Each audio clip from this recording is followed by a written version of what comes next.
Hola, muy buenos días a todos. Vamos a darle inicio a la sesión. Quiero saber, antes que todo, si logran escucharme bien, si me lo pueden hacer saber con una respuesta afirmativa por el chat.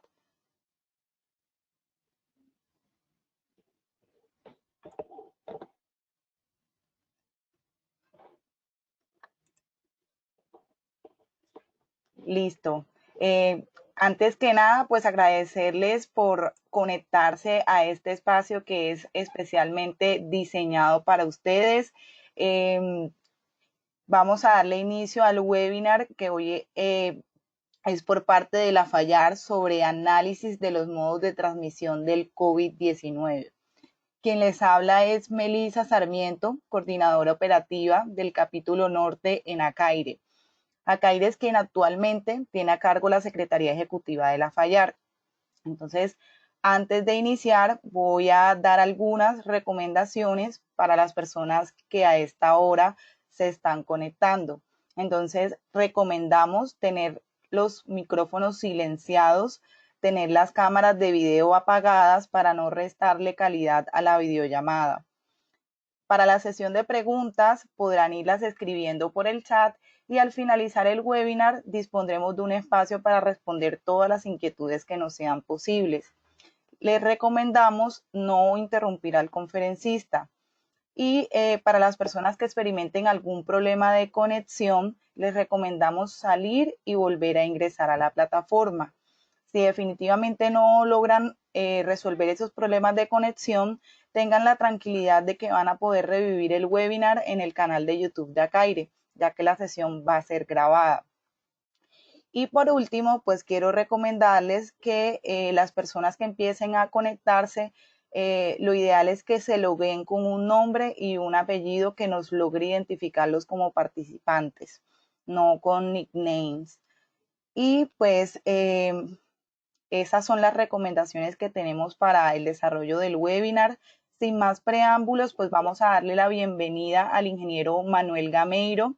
Él es profesor titular y coordinador de la Iniciativa de Energía para la Sostenibilidad en la Universidad de Coimbra, Portugal. Es coordinador del área de Smart Cities del programa MIT Portugal y de la línea temática de energía sostenible del Laboratorio Asociado de Energía, Transporte y Aeronáutica, la ETA. Además es profesor visitante en las universidades de Lyon, Francia, KTH, Estocolmo, Suecia y Politécnica Mohamed VI. Entonces, ingeniero Manuel, le damos la bienvenida, lo dejo acá con la audiencia y bienvenido. Hola, buenas tardes. Muchas gracias por de haber invitado para este webinar de FAYAR. También muchas gracias a EFRIARC, la organización portuguesa que participa en EFRIARC. Y entre demás, para mí es un poco arriscado de hacer un webinar en español porque nunca he estudiado en la escuela, mas creo que el riesgo que compensa porque es un tema que debe ser compartido. Y mismo siendo grabado y no siendo perfecto hablando en español, creo que lo debo hacer.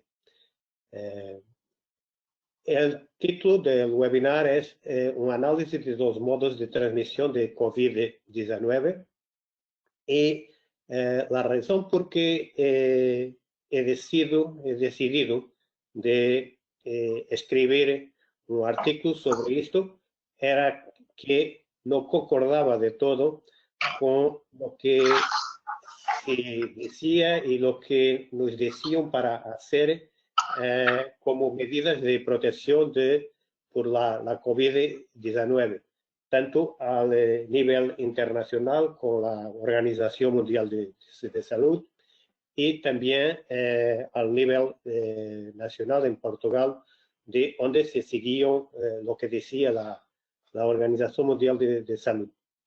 Yo trabajo desde, creo que a 30 años, en temas relacionados con la calidad ambiental interior, de donde se incluye naturalmente la calidad del aire interior.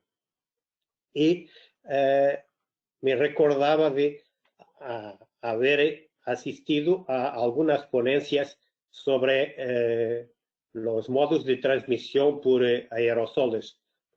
Creo que en 2003, en una conferencia de healthy buildings, los edificios saludables, que ha decorrido en Singapur, he estado como co-chairman de una sesión con el profesor Hugo Lee de la Universidad Politécnica de Hong Kong, que ha presentado algunos dados sobre la transmisión por aerosoles del SARS-1.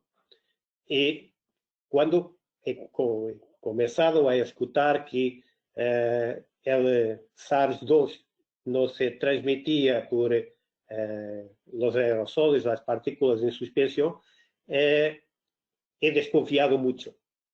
Y he decidido de hacer una pesquisa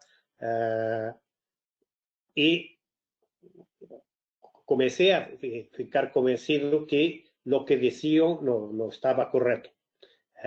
Y fue por eso que he escrito un artículo que he publicado aquí en Portugal en el 31 de marzo.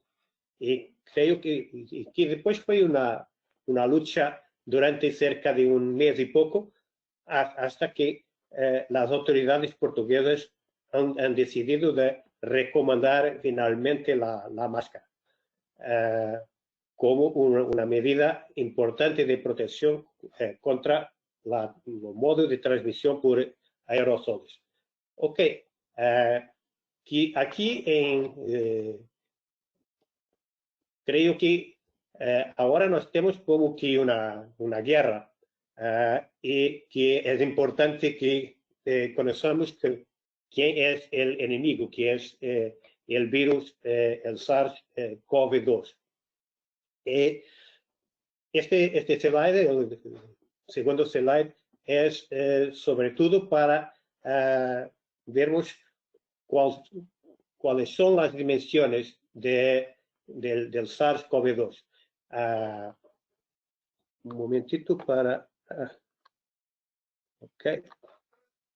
Aquí tenemos una fotografía en el microscopio del virus alojado en células de tejido humano y son como pequeñas esferas y con dimensiones del diámetro de 60 a 140 nanómetros, lo que básicamente es cerca de 0.1 micrómetros. Y para tenermos una idea de lo que representa, si tenemos una línea con el virus alineado, necesitamos de 10.000 virus para perfacer 1 milímetro. Y aquí este pequeño círculo negro es como que el virus de SARS, y lo que represento aquí son las dimensiones de algunas de las gotículas que consideramos como el transporte del virus por vía aérea cuando exhalamos. PM significa particulate matter, materia particulada, y cuando escribimos, por ejemplo, PM1, esto quiere decir que todas las partículas con dimensiones más pequeñas que 1 milímetro, un micrómetro, que están en la muestra de área que estamos analizando. PM5 es esto y PM10 es este círculo más grande. Y hasta esta dimensión de PM10, las partículas cuando salen pueden ficar en suspensión.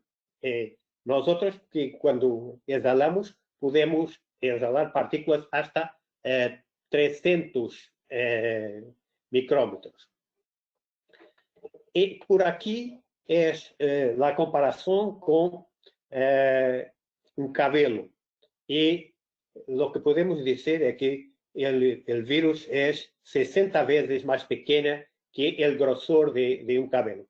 Cuando lo comparamos con las moléculas en el aire, el virus es 300 veces más grande que las moléculas de nitrógeno y oxígeno, lo que significa que no está sujeto a lo que lo que consideramos como el movimiento browniano, que es un movimiento en zigzag de una partícula que va recibiendo los impactos de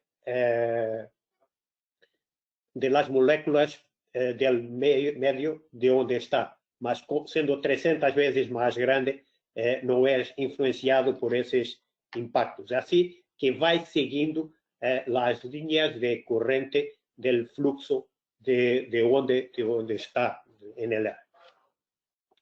Ok, y ahora aquí en este slide es una visualización por un método que se llama Schlieren, que nos permite de ver lo que normalmente es invisible, que son las corrientes de aire de origen térmica que tenemos al entorno del cuerpo de una persona. Por aquí vemos la convección natural y también los fluxos exhalados, una vez por el nariz y otra vez por la boca. Y como ven, mismo cuando respiramos, la penetración del flujo en el aire va hasta una cierta distancia. Mas estos fluxos no son solo aire, porque son fluxos bifásicos, de donde, además del aire, podemos también tener las partículas, las gotas de agua que van a salir con la humedad que está en nuestro cuerpo. Las partículas que podemos considerar, por aquí las verdes son las biológicas, y como se ve, el virus está en este rango de 0.01 a 0.1, un poquito más en micron. Las bacterias son más grandes, típicamente 1 a 2 órdenes de magnitud más grandes. Aquí son los pólenes y las esporas de plantas están por aquí. Y las moléculas de gas, que son también más pequeñas, como ya habíamos verificado que, por ejemplo, el virus es algo como 300 veces más grande que las moléculas que son más frecuentes en el aire. Y por aquí el humo de tabaco, las partículas lisas, y este es el rango, como he referido antes, de las partículas que pueden ficar en suspensión, los aerosoles. Y en términos del punto de vista físico, las partículas pueden ser consideradas en función del nivel de penetración en el sistema respiratorio, y las clasificamos como inhalables, que son las que quedan retenidas en las cavidades orales y nasales y la laringe, que con dimensiones que van de 4.7 a más de 7 micron. Aquí las partículas intermedias son las que clasificamos como torácicas, con dimensiones desde 3,3 a 4,7 y que ficam retenidas en la traquea y bronquios y también en los bronquios secundarios. Y finalmente, las respirables, que son las más pequeñas y que también son las más peligrosas, porque tienen un índice de riesgo más alto. Pueden causar la obstrucción alveolar y así impedir la función respiratoria. Y ahora, ¿cómo se comportan las partículas? Podemos tener diferentes situaciones dependiendo del tamaño de la partícula, porque el balance de fuerzas sobre las partículas en el aire es diferente. Nos tenemos, por un lado, la fuerza perdón. Ya, pero de la comida es 132. 132. Sí. Tenemos por un lado las fuerzas gravitacionales, las fuerzas de gravedad, que se deben al peso de la partícula, y por otro lado las fuerzas de naturaleza aerodinámica. Y cuando las partículas son más pequeñas, las fuerzas aerodinámicas son dominantes. Y así la partícula es como que arrastrada por el flujo de aire y se mantiene en suspensión, que puede ficar en suspensión por horas o días. En lo que llamamos gotitas son las partículas de dimensión intermedia con diámetros entre 10 micras y 50 micras. Y en este caso, los dos tipos de fuerzas son muy similares, lo que hace que la partícula durante algún tiempo va a estar en suspensión y que después, cuando comienza a perder velocidad, la fuerza aerodinámica se torna más fraca y va a caer y va a se depositar. Y las partículas de dimensiones más grandes que 50 micron, que van a estar mucho poco tiempo en el aire, porque la gravedad es más importante y la hace caer. Y la razón para esto viene de este gráfico, de donde representamos para una esfera el coeficiente de resistencia aerodinámica. Y lo que verificamos, tenemos el coeficiente de resistencia aerodinámica en función de un otro coeficiente que llamamos el coeficiente de Reynolds y que representa, digamos, el balance entre las fuerzas de naturaleza de inercia y las fuerzas viscosas. Mas aquí lo que es más relevante es que en su cálculo participa el diámetro de la partícula. Y así cuando el número de Reynolds es más pequeño, es porque el diámetro de la partícula es más pequeño. Y las partículas más pequeñas tienen fuerzas más grandes, porque el coeficiente, si vemos aquí, la fuerza es el producto del coeficiente, por esto que es, digamos, la presión dinámica del flujo multiplicado por la área de la partícula. Así, partículas más pequeñas tienen fuerzas aerodinámicas más fuertes y así son más fácilmente arrastradas, y es por eso que lo que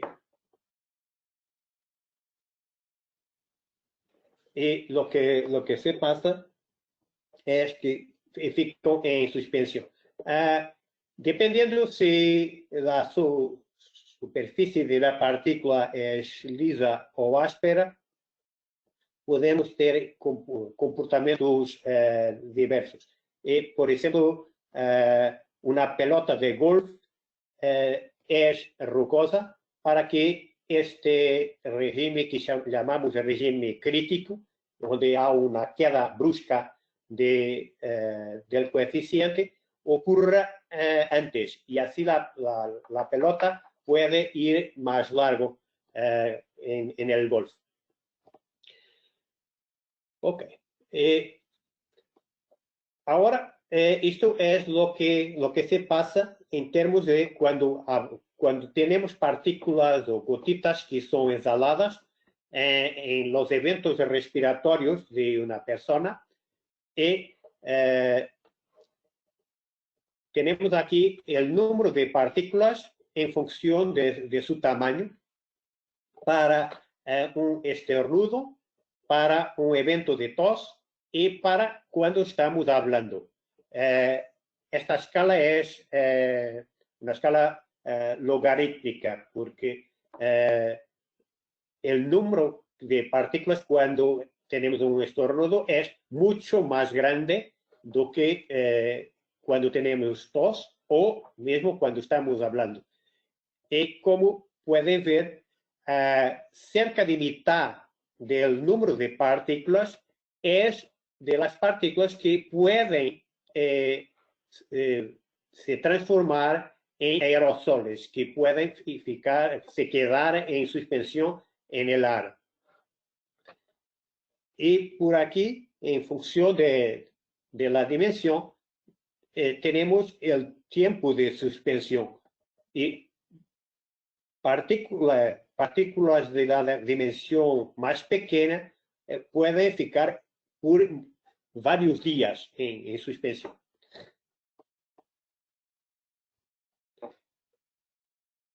Aquí tenemos una visualización de un artículo de Lidia Boroviva del MIT, que es sobre las trayectorias de las partículas y su dimensión. Y aquí es un vídeo grabado en Japón, de donde se ve, creo que se ve bien las trayectorias de las partículas más grandes y las partículas más pequeñas, las de los aerosoles, son las que constituyen esta nube que después se disipa. Y lo que se pasa es que nosotros dejamos de ver la nube porque la fase líquida de las gotas se evapora. Cuando las partículas son muy pequeñas, después de poco tiempo se ha evaporado la fase líquida y lo que resta, lo que se queda, es solo el núcleo y creo que en algunos casos serán solo los virus o las bacterias que están al interior de las partículas. Y ahora con estos diferentes tamaños de partículas, nosotros vamos a tener diferentes modos de transmisión. Así, las partículas más grandes, las que se van a depositar a una distancia hasta un metro, son las que son responsables por el modo que nosotros llamamos el modo de contacto. Las superficies se quedan contaminadas, después la tocamos con las manos, llevamos las manos a la cara y es la forma como ficamos contaminados. Para eso tenemos que tener lo que es un comportamiento de contacto. Esto aquí, para, creo que explicar mejor, podemos usar una analogía que el receptor susceptible aquí es como una fortaleza, es como un castillo que está a ser atacado. Y el enemigo que suele usar puede utilizar diferentes modos de estrategias militares. El modo de contacto es como que la infantería, que vamos a tener muchos atacantes que van a intentar penetrar en el castillo. Y el problema es que estos atacantes tienen una característica especial, que es que cuando están en contacto con los muros del castillo, van a alimentarse con lo que suben de los muros y se multiplican. Los atacantes se van multiplicando cuando han penetrado son cerca de los muros del castillo. El otro modo es lo que llamamos el modo de las gotas, que son las partículas de dimensión intermedia y que pueden hacer como que trayectorias directas en la horizontal desde el emisor al receptor. Aquí es como si fuera un misil que es disparado para acertar en el enemigo. Y finalmente tenemos las pequeñas partículas, los aerosoles, que van se evapora su fase líquida y que estarán en suspensión en el aire. Y estas partículas creo que era como si utilizábamos paracaidistas o drones que andan en el aire para entrar por, digamos, las aberturas del castillo, que es el receptor. Y creo que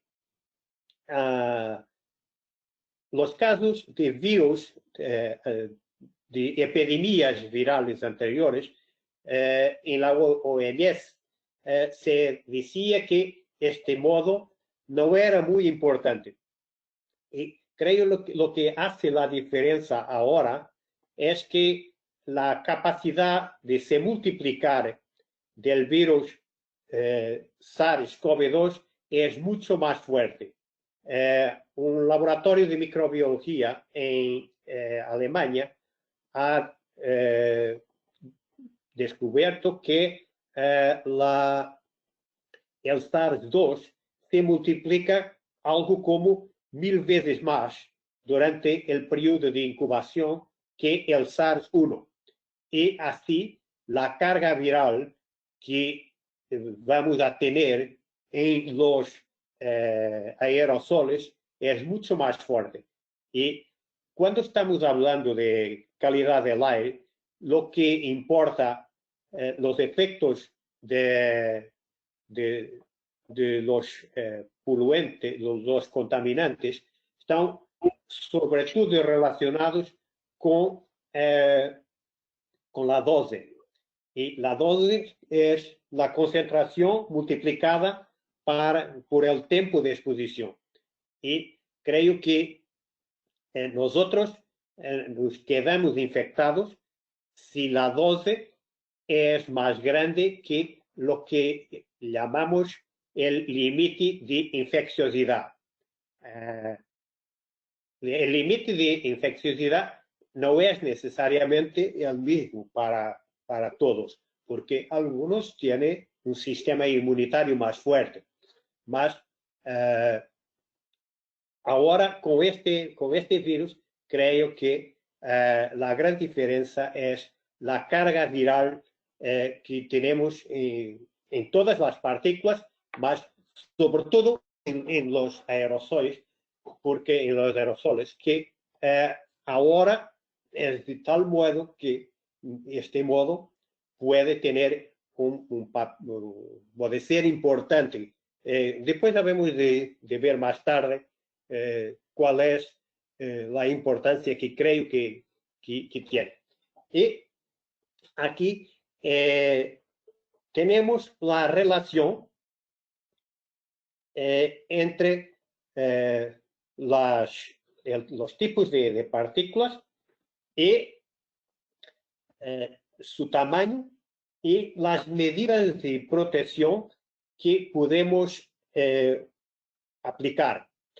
Para las partículas en suspensión es la máscara, la careta o visera y también la ventilación, que es una forma de diluir la concentración, la carga viral, de modo que va a ficar más pequeño. Para el modo de las gotitas, que son las partículas de dimensión intermedia y que son aquellas que son lo que habíamos considerado como los misiles, que van directo del emisor al receptor, tenemos el confinamiento y el distanciamiento, porque estas partículas, las trayectorias que pueden hacer son de menos que 2 metros. Por eso es que 2 metros es como que una distancia de seguridad, más es una distancia de seguridad solo para las gotas y para las gotas de dimensión intermedia y las gotas más grandes. Porque para las más pequeñas no va, si estamos al interior de los edificios, no hay una distancia de seguridad. Y también podemos decir que la máscara es también una medida de protección para las gotitas y el contacto. Sobre todo es la única que va a funcionar con las partículas en suspensión. Aquí es de un trabajo de Hugo Lee y de sus alumnos de doctorado sobre una simulación en ordenador de lo que se pasa cuando tenemos un evento de tos y con partículas de 3 tamaños, de 10 micrómetros, 50 micrómetros y 100 micrómetros. Y esto es como que una velocidad inicial, creo que de 10 metros por segundo. Que no es, es posible de haber velocidades iniciales más altas cuando tenemos alguien que con tos. Y adaptando esta figura aquí para con 2 personas a la distancia de 2 metros, lo que vemos es que, bien, lo que se pasa con las partículas intermedias es que a esta distancia creo que solo una partícula iría a contaminar el receptor. Y cuando tenemos a alguien que recibe una partícula contaminada, el problema es si los defensores del castillo, si es un solo atacante, los defensores creo que van a ganar. El problema es cuando el número de atacantes es muy grande y los defensores van a perder la batalla, porque es como que también es importante en esto el tiempo, porque como los atacantes se multiplican, los defensores tienen que tener capacidad de los derrotar antes que su número va creciendo mucho. Más el problema más importante aquí es con las partículas en suspensión, que pueden ficar por horas y si no tenemos protegidas las entradas del castillo, que son la boca, el nariz y también los ojos, podemos en cualquier momento ser infectados por la carga viral que se ha quedado en el aire en caso de que un posible infectado ha estado en el edificio.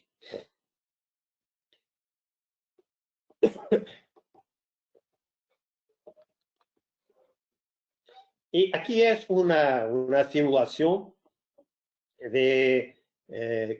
total de 25 máquinas por unidad interior. Tiene mucho para jugar.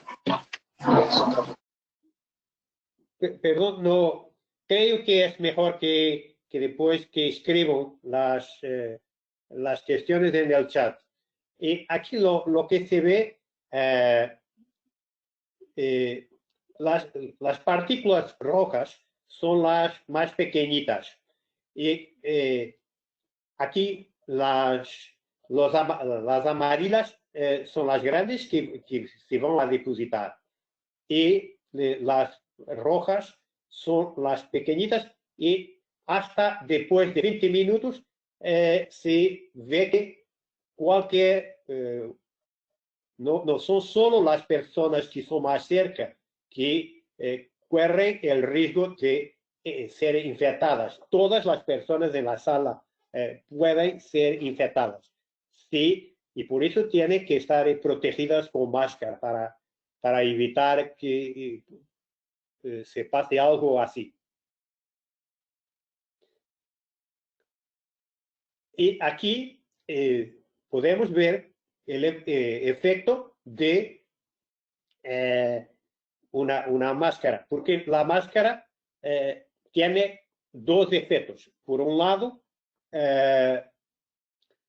protege el potencial receptor. El receptor es sensible. Mas, por otro lado, también va a disminuir mucho las partículas que salen de lo emisor. Sí, por aquí podemos comparar lo que se pasa. Y lo que se ve es que creo que no tenemos partículas grandes a salir, por eso significa que prácticamente habemos anulado los modos de transmisión por contacto y el modo de transmisión por gotas, y también la cantidad de aerosoles ha disminuido mucho. Creo que la mayor parte de los aerosoles se escapa por las aberturas que tenemos entre la máscara y la cara, porque como tenemos una presión positiva, esto va a abrir unas aberturas entre la máscara y la cara de la persona que exhala. Mas si analizamos el efecto de la máscara cuando es en inhalación, la presión es negativa y estas aberturas que van a ficar cerradas, lo que es mejor. Y lo que pasa por la máscara es solo esta pequeña nube aquí que está mismo enfrente de la máscara. Todavía se ve que alguna parte de las partículas más pequeñas puede pasar en la máscara. Y por eso es importante que tenemos una otra posibilidad, que es de utilizar una visera. Porque si con una máscara y una visera la protección es mucho mejor. Porque la visera, las partículas se quedan, algunas van a contornar, más de estas, las que van a penetrar en la zona inhalable será en un número mucho más pequeño. Ahora, para tengo aquí una análisis de 3 países con 10 millones de habitantes y que de donde la epidemia se ha iniciado casi en simultáneo, que es la República Checa, Portugal y la Suecia. Creo que lo que se pasa aquí son países que no son lo que podemos considerar como los hubs principales para el transporte aéreo que proviene del Oriente. Y así, creo que es por eso que la epidemia ha comenzado un poquito más tarde, porque los países que son los hubs de transporte aéreo en Europa para el transporte que proviene de China, han comenzado ahí. Y nosotros, de alguna forma, habemos tenido la suerte de tener como que algún atraso en el inicio de la epidemia, lo que fue bueno para nosotros porque habemos tenido la posibilidad de ver lo que se pasaba con los otros países como Italia y España, y las medidas se han tomado aquí un poco más temprano que en los otros países. Y lo que creo que podemos decir es que la República Checa ha comenzado con un día de diferencia de Portugal, mas ha puesto a funcionar de las medidas de protección con las máscaras, la ventilación, el confinamiento, el distanciamiento y la etiqueta respiratoria, que es lo que protege del contacto. Y en Portugal, habemos durante, creo que un mes y medio, no se recomendaba el uso de la máscara. Se decía mismo que la máscara podía dar una falsa sensación de seguridad. No comento. Y en Suecia, que han decidido de ir por una otra estrategia de considerar que si las personas son expuestas, que una gran parte de la población va a ganar lo que se llama la inmunidad natural. Y en Suecia solo han cerrado las escuelas secundarias y las universidades. Los cafés, los restaurantes, los shoppings, todo eso continúa abierto. Y así no podemos decir que no hay confinamiento, ciertamente, y también porque las esplanadas están abiertas y no hay ninguna restricción de cómo se vaya a ficar sentado. Se pueden sentar las personas unas cerca de las otras. Y así, los datos que tenemos aquí, que fui a un site que se llama Worldometer, de donde podemos buscar datos de todos los países de la evolución de la pandemia. Y para mí el dato más comparable es el número de personas que están en las unidades de cuidados intensivos. Y es flagrante la diferencia, porque esto era en el 23 de abril. Y para, esto es la evolución de República Checa, esto es la evolución de Portugal y, por último, la evolución de Suecia. Y para las muertes, los dados que son estos, que digamos que ainda es más flagrante la diferencia entre Portugal y la República Checa. Y lo que se ve es que típicamente lo que se pasa en Suecia es que los valores son el doble de lo que se pasa en Portugal. Y así con estos valores es posible porque la República Checa es el único que ha utilizado máscaras y en Portugal nosotros no habíamos utilizado máscaras, no habíamos protegido del modo de transmisión por aerosoles, por partículas de suspensión.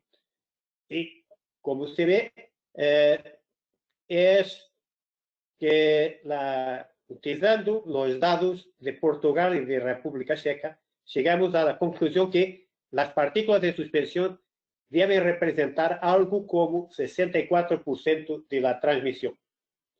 Y después, utilizando la diferencia entre Portugal y la Suecia, podemos hacer el desglose de las probabilidades para gotitas y contacto, que es algo como 21% para las gotitas y 15% para el modo de contacto.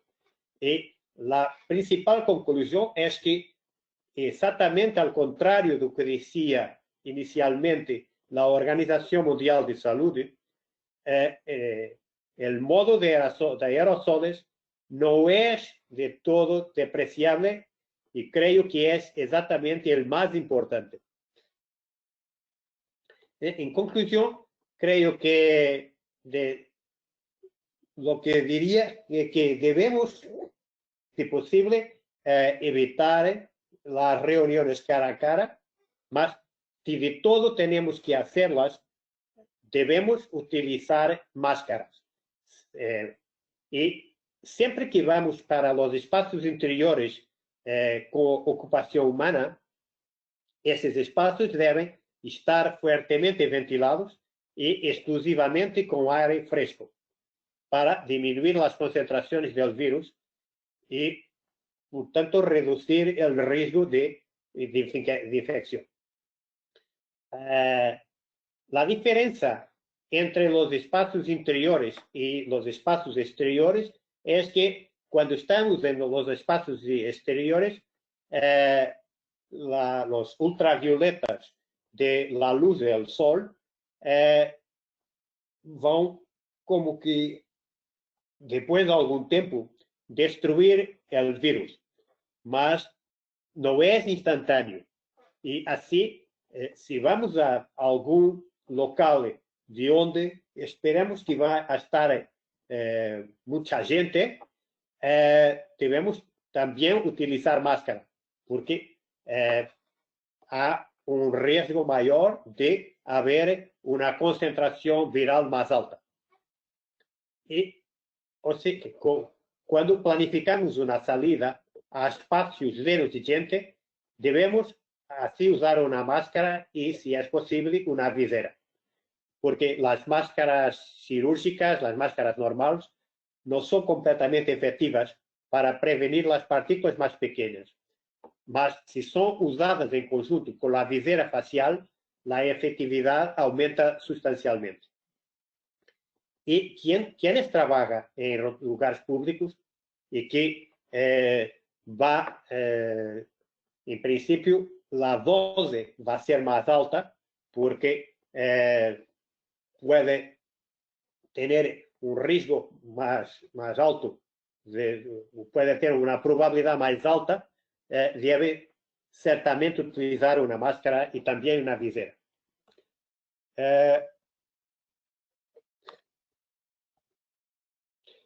Y creo que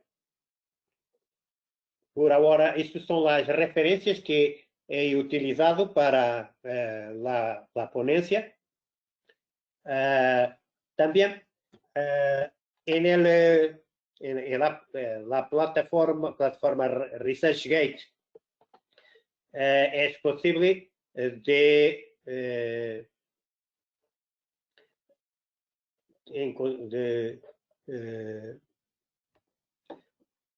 descargar de bajar la versión inglesa y también una versión en español que he decidido ayer de la traducir del artículo que he escrito en el principio para,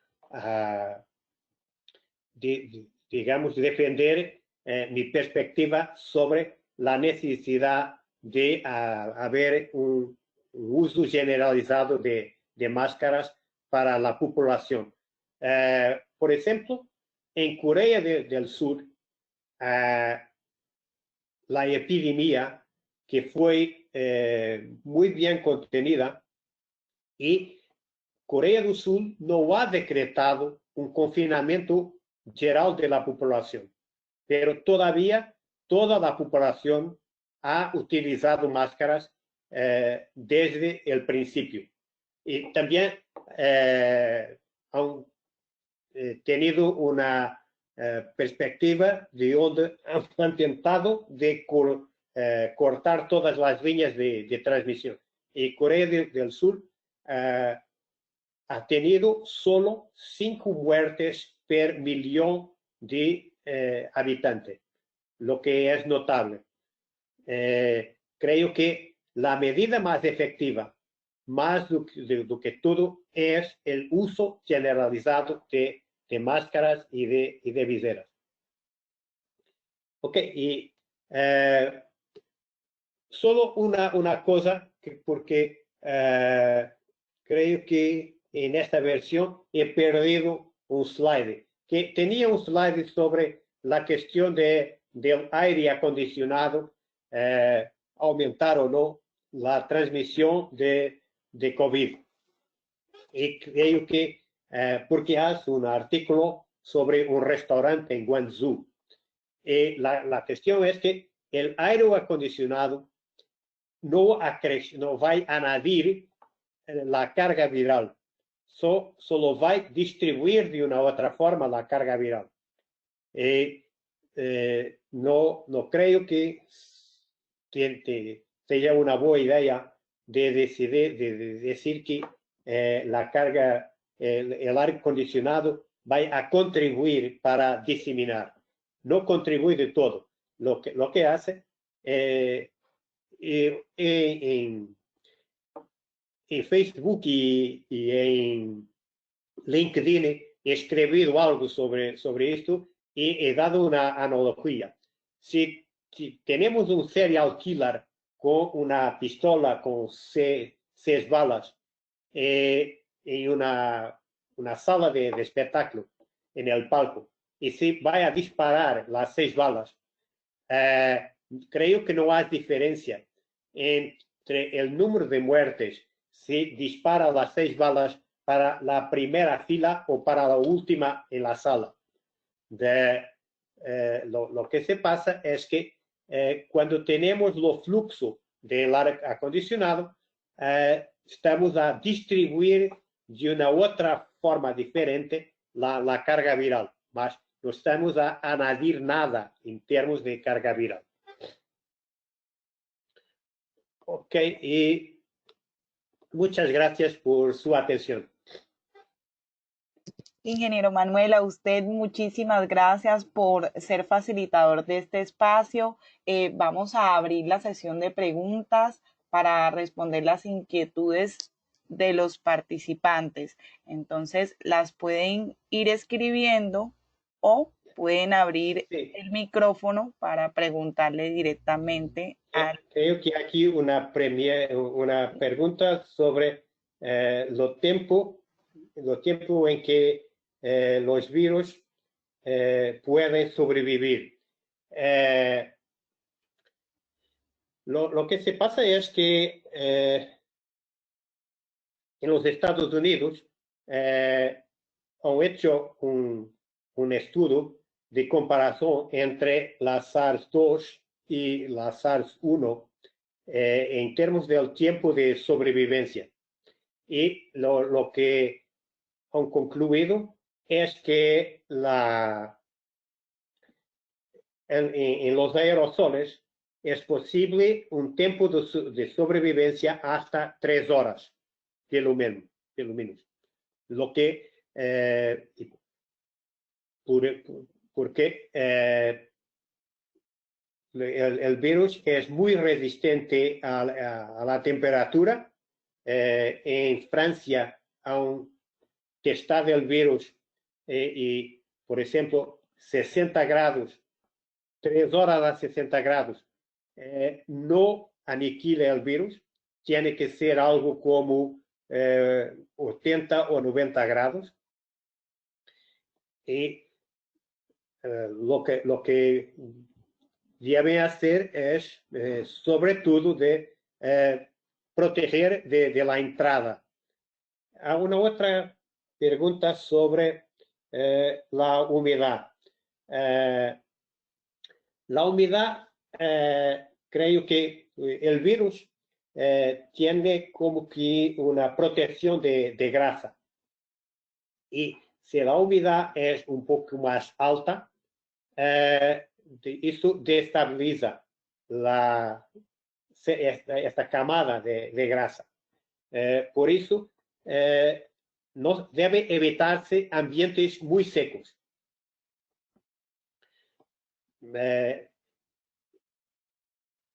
Hay una, si vosotros van al site de REVA, en el site de REVA hay algunas instrucciones sobre cómo se deben gestionar las instalaciones de aire acondicionado con la pandemia. Y también en el site de REVA está un otro webinar en inglés de donde está una ponencia sobre estas medidas de gestión de los equipos de aire acondicionado.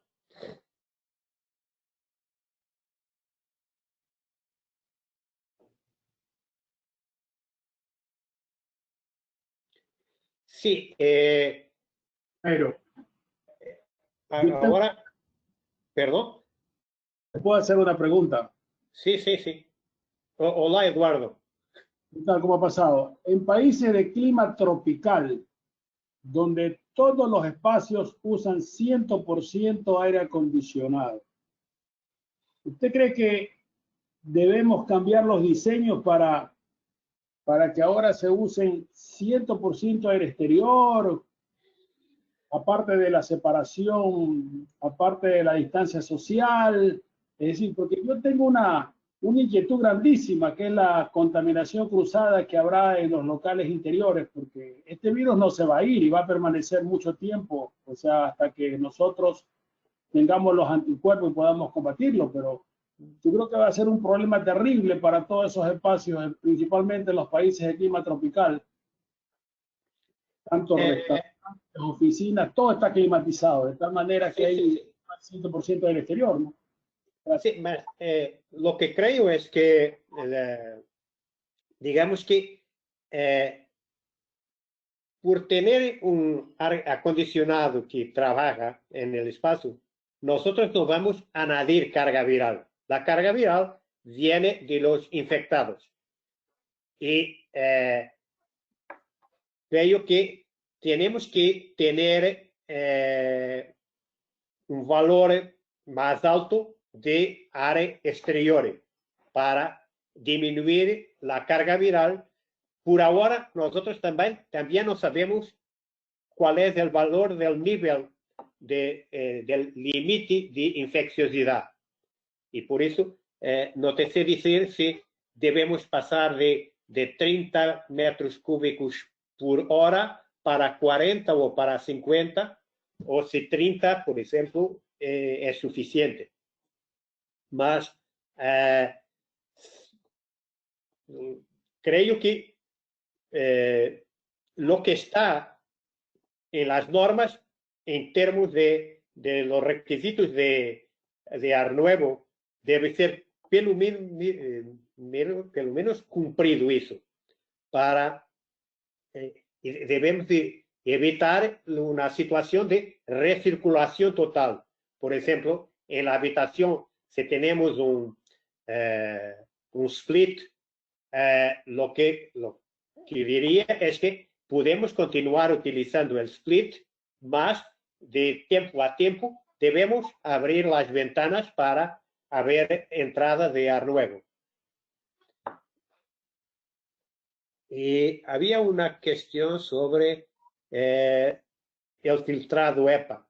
Sí, creo que cuando es una forma posible de retirar el virus del aire.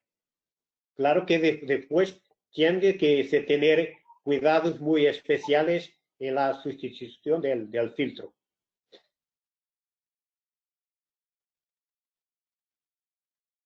¿Más alguna cuestión? Eduardo, creo que responder, sí, que estoy de acuerdo que en los climas tropicales donde el aire acondicionado es muy importante, es sobre todo una cuestión de gestionar de la forma más correcta. Creo que, no sé si conoces, mas hay una publicación muy interesante de la Asociación Italiana de ICAR, que es como que un fluxograma de lo que se debe hacer para gestionar bien los sistemas de aire acondicionado. Después, si quieres, me puedes enviar un email y te puedo compartir contigo. Gracias, Gamero. Te agradezco muchísimo. Gracias por todo. Y otra cosa, otra pregunta adicional. Existe en el mercado, y veo que están promocionando mucho, los recirculadores de aire con un cierto filtro EPA. O sea que el EPA de muy alta eficiencia puede retener el virus. Esos recirculadores, ¿es prudente ponerlo en los ambientes para que el aire recirculado pase y se filtre? Aquí en Portugal mismo, en algunos hospitales han comenzado a instalar estos recirculadores con filtros EPA. Creo que es una buena solución porque si no tienes la posibilidad de cambiar totalmente una instalación que tienes en el edificio, es algo que puedes añadir para retirar carga viral. Y también creo que en algunos casos se comienza a utilizar recirculadores con radiación ultravioleta para también retirar algo de la carga viral. Muchas gracias, Manuel. Te agradezco mucho. Hay una cuestión sobre la humedad relativa para evitar la evaporación. No se consigue retirar. Sí, para Jorge Duque Rivera. Si vas al artículo que he publicado, que en el artículo está una figura de un trabajo de Lidia Moravska, que es exactamente sobre la relación de la evaporación con la velocidad inicial y con el tamaño de las partículas. Y se puede haber una reducción de la evaporación, mas no es posible de evitarla. Gracias. De nada. Manuel Giovanni Barletta, presidente de ACAIRE, muchas gracias, muy interesante. Giovanni, buenos días. Buenos días, muchas gracias. Estamos desde ACAIRE también haciendo mucha promoción a y muchas gracias por compartir tu conocimiento y tu experiencia. Estamos muy agradecidos del conocimiento y de difusión de la experiencia y los estudios. Vamos a repartir esto entre todos los equipos y bueno, que esté muy bien. Muchas gracias nuevamente. De nada, que fue un placer de poder hablar con vosotros una otra vez. Que también una de la fotocatálisis. Sí, aquí en Portugal estoy en contacto con una empresa que hace fotocatálisis con también las lámparas UVC para bajar la carga viral. Nosotros ahora estamos a iniciar un proyecto de pesquisa para los dentistas, porque de desarrollar una máscara especial para los dentistas y también algo, porque es creo que de las profesiones más expuestas y que estamos considerando todas esas posibilidades. Los filtros EPA, la fotocatálisis, las lámparas UVC, todo eso que vamos a considerar.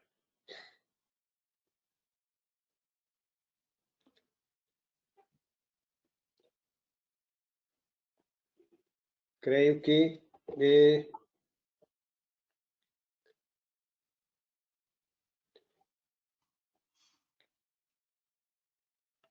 Ingeniero, le ayudo. Tenemos otra pregunta más. Y sobre los ionizadores, ¿sí? Sí. Sí. Sí, los problemas de los ionizadores es que tienen que ser mucho controlados, porque los ionizadores que van a introducir ozono en el aire. Y el ozono es un contaminante irritativo para el sistema respiratorio. Por eso, por ejemplo, los ionizadores hacen mucho sentido en el área de exhaustión. Por ejemplo, imagina que tenemos un hospital y que antes de hacer salir el aire, que debemos intentar descontaminarlo. Y por ahí hace sentido que se utilicen los geradores de ozono, mas los ionizadores conviene que cuando vamos a descontaminar, a purificar, no vamos a introducir un otro contaminante. Lo que, por ejemplo, en los aviones se utiliza para después de cuando el aire entra, se utiliza un sistema para retirar con un catalizador para retirar ozono. Mas, podría ser una posibilidad. Un ionizador y después un catalizador para retirar. Mas creo que los ultravioletas C no tienen un problema tan grande como los ionizadores.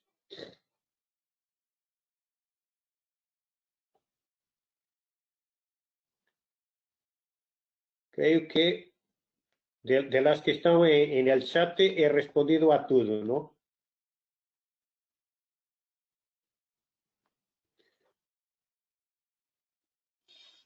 Sí, ingeniero. Igual, si alguien tiene alguna última pregunta, si nos las desea escribir o desea abrir el micrófono para concluir la sesión. Ok, y proyectado de donde pueden buscar en los artículos escritos. Y también si enfriar que acá, si quieren, pueden diseminar la ponencia con los slides. Por mí no hay problema.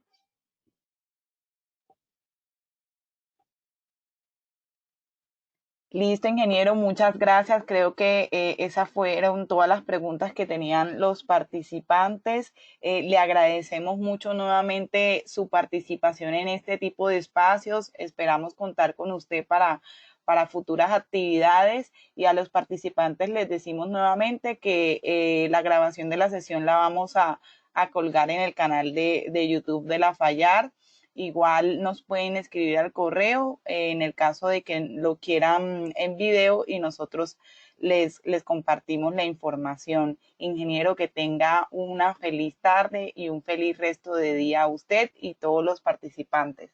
Okay, muchas gracias a todos. Y lo que espero es que en breve podamos tener la oportunidad de nos vermos textualmente, lo que es un indicador muy bueno.